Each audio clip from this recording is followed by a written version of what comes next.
بسم اللہ الرحمن الرحیم۔ تنقید اور تخلیق دونوں لازم اور ملزوم ہیں، اس بات کی وضاحت کیجیے۔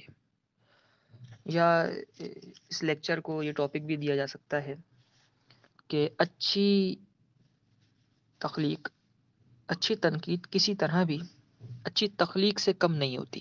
اس بات پر تجزیہ کیجیے اور بحث کیجیے۔ بڑا اہم سوال ہے اور بہت اہمیت کا حامل ہے۔ اس سوال کے اندر دو الفاظ ذکر کیے گئے، تخلیق اور تنقید، کہ تنقید اور تخلیق کا آپس میں لازم اور ملزوم والا تعلق ہے۔ اس بات کی وضاحت کرنی ہے۔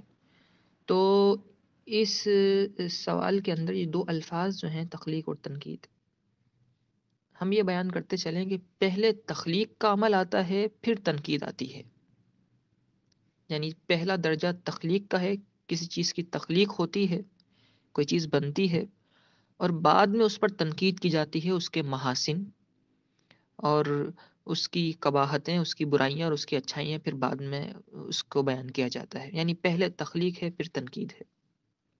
تو چونکہ اس سوال کے اندر یہ تخلیق اور تنقید دونوں پوچھے گئے ہیں، تو پہلے ہم تخلیق کا ذکر کرتے ہیں کہ تخلیق ہوتی کیا ہے۔ تخلیق کو جاننا ضروری بھی ہے تنقید کو جاننے سے پہلے، چونکہ دونوں لازم اور ملزوم ہیں۔ تو جب دو چیزیں لازم اور ملزوم ہوں تو ایک لازم کو جاننا ضروری ہوتا ہے تاکہ اس سے دوسرا لازم جو ہے وہ سمجھ میں آ جائے، ملزوم سمجھ میں آ جائے۔ تو پہلے ہم تخلیق کو سمجھا دیتے ہیں کہ تخلیق کیا ہوتی ہے، اور پھر اس کے بعد خود بخود تنقید کے اصول اور تنقید کی سمجھ آ جائے گی، اور یہ بات بھی معلوم ہو جائے گی کہ اچھی تنقید جو ہے وہ کسی طرح بھی اچھی تخلیق سے کم اہمیت کی حامل نہیں ہے۔ تو یہ دیکھیے کہ تخلیق کا مطلب ہوتا ہے کسی چیز کو بنانا، کسی چیز کو لکھنا۔ اگر ہم کیونکہ اردو ادب کی بات کر رہے ہیں، تو ادب میں کسی چیز، کسی بھی صنف پر کوئی چیز تخلیق کرنا، کوئی چیز لکھنا، بنانا، شعر لکھنا، نظم لکھنا، وغیرہ وغیرہ جو باتیں ہیں، یہ کام کرنا، تو اس کو کہتے ہیں تخلیق۔ تخلیق کے اور تنقید کے بارے میں ایک بہت بڑے شاعر ہیں، جوش ملی آبادی، انہوں نے ایک بات کہی تھی۔ انہوں نے کہا تھا کہ تخلیق کے بارے میں، کہ تنقید نگار کے بارے میں کہا تھا کہ اے دریا کے کنارے پر کھڑے ہو کر دریا کے بارے میں سوچنے یا دیکھنے والے، یہ اس تنقید نگار کے بارے میں بات ہو رہی ہے جو پروفیشنلی تنقید نگار نہیں ہے، ایک عام انسان ہے، اور محض وہ شخص جو ہے صرف اور صرف تخلیق کو پڑھ رہا ہے۔ ایک عام آدمی ہے جو ایک ناول لے کر آیا یا شعر و شاعری کی کتاب لے کر آیا، اور اس کو اس نے پڑھنا شروع کیا، تو اس کی حیثیت کیا ہے؟ جوش ملی آبادی یہ کہتے ہیں کہ اے دریا کے کنارے پر کھڑے ہو کر دریا کے بارے میں سوچنے یا دیکھنے والے، تو دریا کی روانی یا اس کی موجوں کو دیکھ کر دریا کے بارے میں اندازہ لگا رہا ہے، حالانکہ یہ تیری بھول ہے۔ دریا میں جو کچھ اوپر نظر آ رہا ہے وہ تو عکس ہے، سطحی چیز ہے، اصل چیز تو دریا کے اندر ہے۔ تو جب تک دریا میں اترے گا نہیں، اس دریا کی تہ میں نہیں جائے گا، اس وقت تک دریا کی حقیقت کو نہیں سمجھ سکے گا۔ یہ پورا اقتباس ہے جو میں نے کوٹ کیا جوش صاحب کا۔ وہ اس تنقید نگار کے بارے میں ہے جو پروفیشنلی تنقید نگار نہیں ہے، پیشے کے اعتبار سے تنقید نگار نہیں ہے، اس کو تنقید کے اصول معلوم نہیں ہے۔ تو جوش کہتے ہیں کہ وہ، اس کی حیثیت ایسی ہے کہ اس نے بس ایک کتاب پڑھی اور اس کی اچھائیاں اور برائیاں جو سطحی طور پر جو عکس اس کا دکھ رہا تھا، اس نے اسے بیان کر دیا۔ جبکہ تنقید نگار کیا ہوتا ہے؟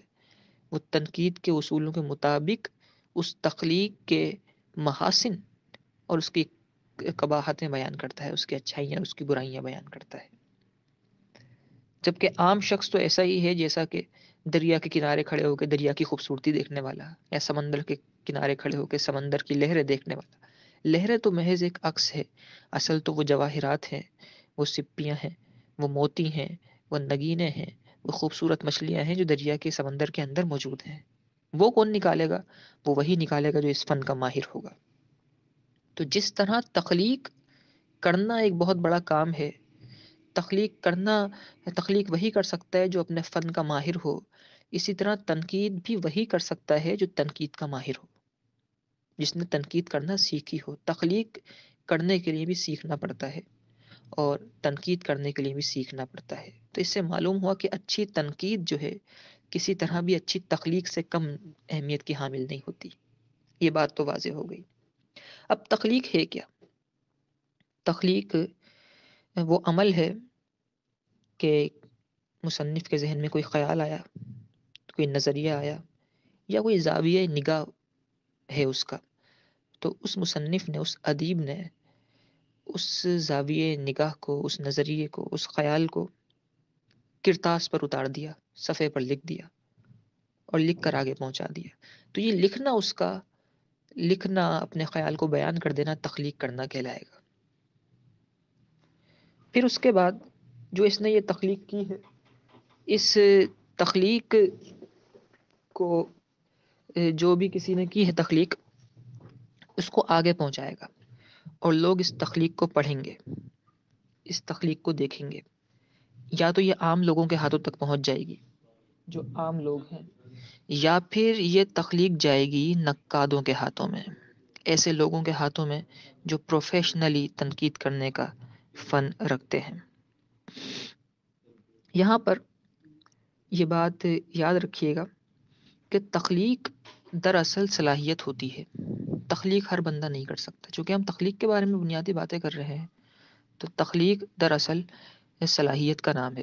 وہ صلاحیت اللہ تعالیٰ کی طرف سے عطا ہوتی ہے. ہر ایک کے اندر تخلیق کی صلاحیت نہیں ہوتی. یوں تو تخلیق کے متعلق دو نظریات ہیں. ایک نظریہ یہ ہے کہ تخلیق عطائے خداوندی ہے، تخلیق کی صلاحیت اللہ تعالیٰ کی عطا ہے. اور دوسرا نظریہ اس کا یہ ہے کہ تخلیق عطائے خداوندی نہیں ہے بلکہ ایک اکتسابی عمل ہے. اکتسابی عمل سے مراد یہ ہے کہ اگر کسی کے اندر پیدائشی طور پر صلاحیت موجود نہ ہو کچھ تخلیق کرنے کی، تو وہ اسے محنت کر کے حاصل کر سکتا ہے. دونوں لوگوں میں اختلاف ہے. بعض کہتے ہیں یہ صلاحیت عطائے خداوندی ہے، بعض کہتے ہیں یہ ایک اکتسابی عمل ہے. جبکہ ہم اس نظریے پر پہنچتے ہیں کہ تخلیق نہ تو مکمل مستقل طور پہ عطائے خداوندی ہے اور نہ ہی مستقل طور پر اکتسابی عمل ہے، بلکہ ان دونوں کے مجموعے کا نام تخلیق ہے. وہ کس طرح؟ وہ اس طرح کہ صلاحیت انسان میں موجود ہوتی ہے، ملکہ انسان میں موجود ہوتا ہے، اللہ تعالیٰ کی طرف سے عطا ہوتی ہے یہ صلاحیت کہ وہ کچھ کر سکے، اور پھر اس صلاحیت کے بلبوتے پر ان صلاحیتوں کو وہ چمکاتا ہے، پالش کرتا ہے، پریکٹس کر کے، محنت کر کے، مشق کر کے، ایکسرسائز کر کے. تو ایکسرسائز، مشق اور جو محنت ہوتی ہے اس کو بولتے ہیں اکتسابی عمل. تو عطائے خداوندی کو اس نے پہچانا کہ میرے اندر یہ صلاحیت ہے، اور پھر اس صلاحیت کو اس نے پالش کرنا شروع کیا، اکتسابی عمل سے گزرا. اور جب یہ دونوں چیزیں شامل ہو گئی تو ایک بہترین فن پارا اور ایک تخلیق نکھر کے سامنے آ جاتی ہے. یہ ہے تخلیق. تنقید بھی اسی طرح ہے. تنقید کی بھی کے بارے میں بھی دو ہی نظریات ہیں. بعض کہتے ہیں تنقید کرنا عطائے خداوندی ہے، صلاحیت تنقید کرنا. بعض کہتے ہیں نہیں، اکتسابی عمل ہے، کوئی اصول سیکھ جائے تنقید کی تو وہ تنقید کر سکتا ہے. جبکہ حقیقت یہی ہے تخلیق کی طرح کہ عطائے خداوندی تو ہے، مگر ساتھ میں اس عطا کو، اس صلاحیت کو چمکانے کے لیے اصول سیکھنے پڑتے ہیں. کسی اچھے استاد کے پاس، کسی اچھے نقاد کے پاس جا کے پریکٹس کرنی پڑتی ہے، اور پھر اس کے بعد وہ اچھا تنقید نگار بن جاتا ہے. یہ تنقید اور تخلیق کا اس سے معلوم ہوا کہ اچھی تنقید کسی طرح بھی اچھی تخلیق سے کم نہیں ہے. یا آپ یہ کہیے کہ تنقید اور تخلیق لازم اور ملزوم ہے. تنقید اور تخلیق لازم اور ملزوم ہے، اس بات کا اندازہ اس بات سے بھی لگایا جا سکتا ہے کہ جب تخلیق بنی ساتھ ہی تنقید بھی بن گئی.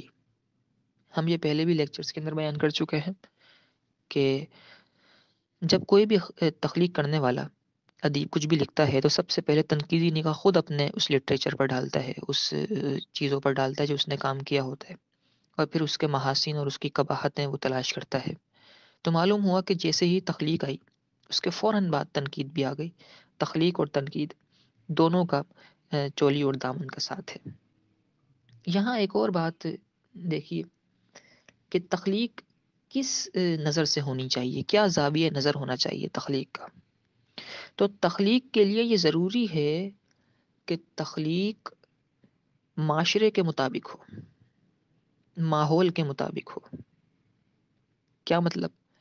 مطلب یہ ہے کہ مثال کے طور پر یہ چل رہی ہے 21ویں صدی، اور 21ویں صدی میں اگر کوئی بلب بنانے کے تجربات کرے تو اس کے وہ بلب بنانے کے تجربات چاہے وہ بنا بھی لے لیکن اس کی کوئی حیثیت نہیں ہے، اس تخلیق کی کوئی حیثیت نہیں ہے، کیونکہ بلب بنانے کے تجربات تو بہت پہلے ہو چکے، کامیاب تجربہ بھی ہوا، ایڈیسن نے بنا بھی دیا اور پھر اسے پیش کر دیا، پھر اس کے بعد اس کے اندر جو ریفارمز ہو چکے، جو انوویشنز ہو چکی، اور پھر اس کے بعد جو اس میں تبدیلیاں آئیں اور آج LED تک ہم پہنچ گئے، اور پھر اس کے بعد فلیش لائٹس اور وغیرہ وغیرہ تک جو ہم پہنچ گئے۔ تو اس کا مطلب یہ ہے کہ آج کے دور میں اگر کسی نے تخلیق کرنی ہے سائنسی میدان میں تو اس نے LED فلیش لائٹس کے بعد کی کوئی تحقیق لانی ہے، یعنی وہ ماحول سے آزاد نہیں ہو سکتا تخلیق کرنے والا، اسے اپنے ماحول کے مطابق تخلیق کرنی ہوتی ہے۔ تو یہی تنقید نگار کہتے ہیں، وہ کہتے ہیں کہ تخلیق کرنے والا جو صرف سائنسی میدان میں تخلیق کرنے والا ہو وہ اپنے ماحول سے آزاد نہیں ہو سکتا، تو ایک ادیب اور ایک شاعر جس کا دائرہ عمل تو بہت وسیع ہے، وہ کیسے اپنے ماحول سے آزاد ہو کر کوئی تخلیق کر سکتا ہے؟ تو اس کو بھی چاہیے کہ ایسی تخلیق کرے جو اس زمانے کے عین مطابق ہو، آج کے دور کے مطابق ہو، آج جن چیزوں کی ضرورت ہے ان چیزوں پر وہ شاعری کرے۔ جیسے علامہ اقبال کی شاعری کیوں مقبول ہوئی، کیوں اتنی قبولیت عام ہوئی، کیوں اسے دوام ملا؟ کیونکہ انہوں نے اس زمانے کے مطابق شاعری کی تھی۔ تو ماحول سے آزاد شاعر نہیں ہو سکتا، اور ہم پہلے بھی آپ کو بیان کر چکے ہیں کہ ادیب کا جو فن ہے وہ آفاقی ہوتا ہے، وہ کسی ایک ذات اور ایک شخصیت کے گرد اور ایک پیشے کے گرد نہیں گھومتا، بلکہ شاعر اور ادیب کا جو فن ہے وہ دنیا کے ہر انسان کے لیے ہوتا ہے۔ تو ایک فن سے تعلق رکھنے والا، معاشرے کے ایک علم سے تعلق رکھنے والا، صرف سائنس سے تعلق رکھنے والا جب وہ اپنے ماحول سے آزاد نہیں ہو سکتا، تو جس کا کام آفاقیت ہے، جس کا کام سب کے لیے ہے، وہ کیسے اپنے ماحول سے آزاد ہو سکتا ہے؟ اسی لیے جب تخلیق کار اپنے فن سے، اپنے ماحول سے آزاد نہیں ہو سکتا، تو تخلیق اور تنقید کا چولی دامن کا ساتھ ہے، دونوں لازم اور ملزوم ہیں۔ اچھی تنقید کسی طرح بھی اچھی تخلیق سے جب کم نہیں ہے، تو اسی طرح تنقید نگار بھی اپنے گرد و پیش سے، اپنے ماحول سے آزاد ہو کر تنقید نہیں کر سکتا۔ یعنی آج کے دور میں اگر کوئی تنقید کرے گا تو یوں نہیں ہے کہ وہ 2000 سال پہلے کے تنقید کے اصول اٹھا کے ان اصولوں پر آج کی تخلیق کو پرکھنا شروع کر دے، نہیں، بلکہ تنقید نگار کو چاہیے کہ آج کے اصولوں کے مطابق، 21ویں صدی کے اصولوں کے مطابق اس تخلیق کو وہ جانچے گا اور اس کو پرکھے گا، اور اس کے محاسن، اس کی اچھائیاں اور اس کی برائیاں بیان کرے گا۔ دوسری چیز یہ ہے کہ تنقید جتنی اچھی ہوگی تخلیق اتنی ہی اچھی ہوگی۔ جب تخلیق کرنے والے کو یہ معلوم ہوگا کہ میرے اس فن پارے کے اوپر دل کھول کر تنقید کی جائے گی، تو وہ کوشش کرے گا کہ اس تخلیق کو تنقید سے مبرہ اور منزہ بنائے، پاک بنائے اسے، تاکہ اس پر کوئی تنقید کرنے والا نہ ہو، اس کی کوئی برائی بیان کرنے والا نہ ہو، محض محاسن ہی اس کے اندر ہوں۔ جب اسے معلوم ہوگا کہ اس پہ تنقید کی جائے گی بعد میں، تو وہ چاہے گا کہ تنقید کرنے کے بعد اس کے صرف اچھائیاں ہی نکل کر آئیں، برائیاں اس کی نہ نکل سکیں۔ تو اسی لیے جتنی جاندار تنقید ہوگی اتنی ہی جاندار تخلیق ہوگی۔ تو یہاں پر ایک بات ذہن میں رہے کہ تخلیق کے بعد عملاً تو تخلیق کے بعد تنقید ہوتی ہے، لیکن مانوی اعتبار سے، مانن اور ذہنن، تنقید پہلے ہوتی ہے، تخلیق بعد میں ہوتی ہے، کیونکہ خالق کے ذہن میں تنقید کے نظریات تخلیق سے پہلے ہی آ جاتے ہیں کہ اس پر تنقید ہو سکتی ہے، اور پھر اس تنقید سے خالق لکھتا ہے، اس تنقید سے پاک اور منزہ اور پاکیزہ تخلیق لکھتا ہے۔ تو دیکھیے کیسا چولی دامن کا ساتھ ہے، کیسے لازم اور ملزوم ہے کہ ایک اعتبار سے دیکھا جائے تو تخلیق کے بعد تنقید ہے عملاً، یعنی تخلیق ہوگی تبھی اس پر تنقید کی جائے گی، لیکن مانن اگر دیکھا جائے، ذہن کے اعتبار سے دیکھا جائے، تو ذہن کے اندر تنقید کے نظریات پہلے چل رہے ہوتے ہیں، تخلیق سے بھی پہلے، اور تخلیق کرنے سے پہلے آدمی سوچ لیتا ہے کہ میں کچھ تخلیق کرنے جا تو رہا ہوں لیکن کہیں اس پر تنقید نہ ہو جائے۔ تو یہ کہتے ہیں لازم، اس کا مطلب ہے لازم اور ملزوم، اور میرے خیال میں یہ اس سے زیادہ وضاحت کے ساتھ لازم اور ملزوم کی تشریح نہیں ہو سکتی کہ ایک ہے تو دوسرا ہے، دوسرا ہے تو پہلا ہے۔ یہاں ایک یہ بیان کرتے چلے ہم کہ